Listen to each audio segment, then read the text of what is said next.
మనం ఒంటరిగా వాళ్ళం కాదు.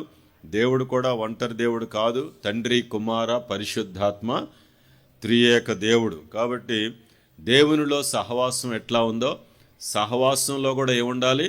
సహవాసం ఉండాలి. ఉదాహరణకి ఇద్దరు బ్రదర్స్ కలిసి మాట్లాడుకుంటున్నారనుకోండి, మూడో వాళ్ళు చూస్తారు, ఏంటి వీళ్ళల్లో ప్రేమ, ఆప్యాయత, లోకంలో ఇది లేదు కదా అని మూడో వాళ్ళు ఆకర్షించబడతారు. అర్థమైంది మీకు ఇది?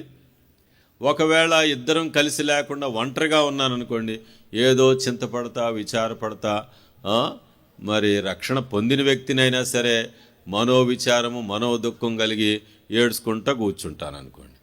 ఇప్పుడు వేరే వ్యక్తి నన్ను చూశాడు, వీడు వద్దు, వీడి దేవుడు వద్దు అంటాడు.